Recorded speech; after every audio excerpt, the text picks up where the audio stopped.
Cuando aparecen los números, digo, las opiniones se terminan, ¿no? Ya está. Digo, puede haber opiniones posteriores, pero por lo menos tienen que tener en cuenta esos números. Y los números son de destrucción del empleo. Los números son de destrucción del empleo. En términos generales hay que decir dos cosas. Vos tenés más de 200.000 puestos de trabajo perdidos desde la asunción de Milei, con una estabilización al final del periodo. Uh-huh. Es decir, efectivamente Milei sostiene, hace 2 meses que generamos empleo, nada, en el margen. Es decir, se han generado básicamente unos 15 o 20.000 puestos de trabajo, lo cual es muy poco significativo respecto de la caída. Sí, uno puede decir, estamos funcionando con 200.000 puestos de trabajo menos en nuestra economía, y efectivamente es así, mayoritariamente concentrados en el sector de la construcción y en la industria manufacturera, en la industria en términos generales, además del sector público, naturalmente, ¿no? Te diría que entre los tres concentran la amplia mayoría de los puestos de trabajo perdidos. Pero a la par, además, tenés una retracción de unos 12.000, bueno, lo decías, 214 empresas, también concentradas en los mismos sectores. Si querés, sí, le agrego comercio. Claro. Que naturalmente uno puede decir, bueno, sí, en general los comercios además son más chicos, y el tamaño además de las empresas que cerraron son las pequeñas, el 99,6% aproximadamente son menos de 500 trabajadores, y prácticamente todas también son menos de 50 trabajadores, con lo cual en un escenario de un cambio muy repentino de las políticas, bueno, las empresas que no pudieron adecuarse, según las palabras del propio Milei, efectivamente cierran. Lo que pasa es que ni siquiera le diste tiempo, porque hiciste esto de un día para el otro. Estoy, digamos, siguiendo su propio discurso, ¿no? ¿Cuál era el objetivo, supuestamente? Claro. Hay algo que bueno, esto que vos estás diciendo de estabilización con 200.000 puestos de trabajo menos, que, bueno, evidentemente la sociedad argentina ha tolerado, más allá de que muestre, por supuesto, signos de la degradación por un lado y por el otro, pero te lo pregunto en términos más generales, ya no solo de la cuestión del empleo, incluyendo este informe que ustedes han planteado del empleo. Cuando te dicen que la macro está bárbara, está bien, ¿cuánto hay de verdad? ¿Cuánto hay de falacia?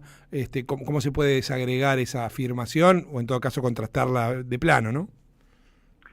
Bueno, recién contaba un poco lo que es el escenario de lo que podríamos denominar economía real. Claro. Que los indicadores no son buenos. De hecho, el poder adquisitivo bien medido, digamos, con una inflación que represente de manera correcta los consumos de los argentinos, da resultados muy magros, de una retracción de todos los salarios. Incluso con cualquiera de las inflaciones que tomes, el salario no registrado y el público están muy retrasados, cerca de 20%.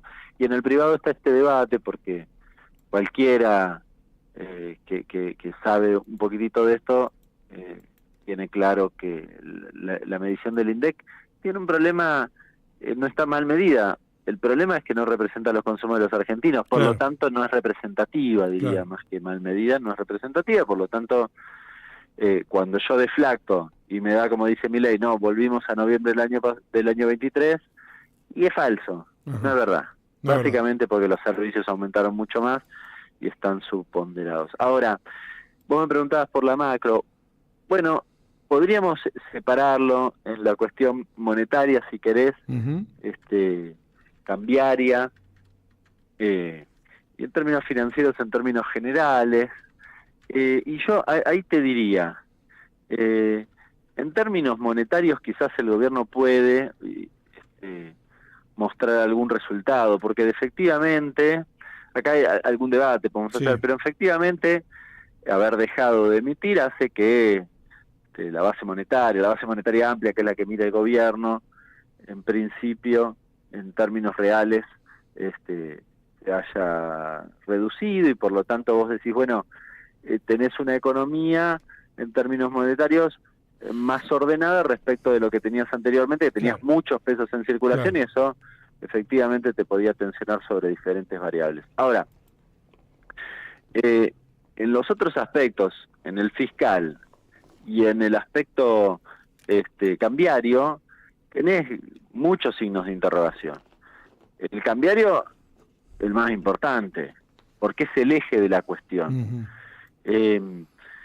¿Por qué? Bueno, porque es un modelo parecido al de la década de los 90, con un nivel de apreciación muy elevado, y entonces, para sostener ese nivel de apreciación, como yo no tengo resuelto la cuestión del flujo de dólares, es decir, Milei tiene razón cuando dice el tipo de cambio depende del modelo y no hay un tipo de cambio de equilibrio, Sí. Porque sí. Entonces, para cuestionar que hoy está apreciado, lo usa él, Sí, ¿no? sí, sí, sí. Y en términos teóricos tiene razón, en términos prácticos no, porque básicamente en el modelo de Milei y en el nivel de apreciación que tenés hoy del modelo de Milei, lo que necesitas es inyectar todo el tiempo dólares que tu economía no genera. Claro.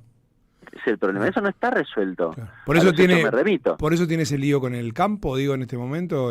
Por eso tiene ese lío con el campo, por eso necesita el blanqueo, por eso necesitó el repo hace unos días y por eso necesita desesperadamente dólares del Fondo Monetario Internacional.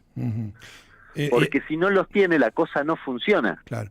Y en ese sentido, la asunción de Trump es una buena noticia, digo, ¿no? Más allá de después se plasme o no se plasme en un apoyo directo o en una decisión directa del FMI. Sí, Cristalina Georgieva bailando con ellos también, claro. Si querés.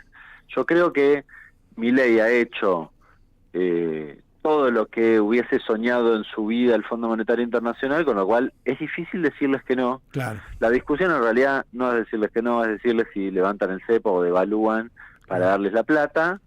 Yo me inclino porque el Fondo Monetario les dé la plata, sin pedirle la devaluación a cambio, es decir, que mantenga el nivel de apreciación, pero quizás con alguna cláusula de exigencia que no lo pueden usar para una corrida, supongamos, ¿no? Claro. Entonces, es como una cosa intermedia, medio híbrido, pero que le sirva en este esquema y que el gobierno siga el recorrido de del nivel de apreciación. El problema es que esos dólares después los tenés que pagar, los dólares del blanqueo no son tuyos, los del repo los tenés que garpar.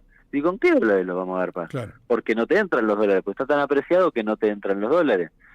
Y tendrías que, algunos hacen el cálculo, no, pero ayer salió el ICA y fíjate que el resultado comercial, la ganancia comercial fue fantástica. Sí, maravilloso, pero en los primeros meses del año sobre todo se concentró el superávit comercial, porque cuando te acercás hacia finales del año el escenario ya no es el mismo, ni que hablar que el efecto es por la caída de las importaciones, pero no importa. Ya el efecto no es el mismo, y cuando vos le sacás, porque por eso son datos del INDEC que incluyen, es el total de exportaciones. Ahora, el 20% no va a liquidarse, o sea, el 80% va a liquidarse al mercado libre de cambio, pero el otro 20% no, porque tenés dólar blend. Claro. Entonces, eso está muy bien el número si yo no tengo dólar blend, es decir, si no tengo cepo. Claro. Porque si tengo cepo, es eso menos 20. Y claro. si es eso menos 20, ya no da tan positivo. Ya no funciona, claro. Ese es el problema. Bueno, van a tratar de estirarlo todo lo que puedan, para sostener este nivel de apreciación que le permite, no sé, que permite esta sensación de alguno que dice, bueno, mi excedente lo dolarizo, estoy contento. Y construir este relato que tienen hasta ahora, ¿no? Hernán, gracias por este ratito que nos has brindado, como siempre. Abrazo grande. Abrazo para vos. Hernán Lechner, el titular de CEPA, con esto que en realidad tiene como inicio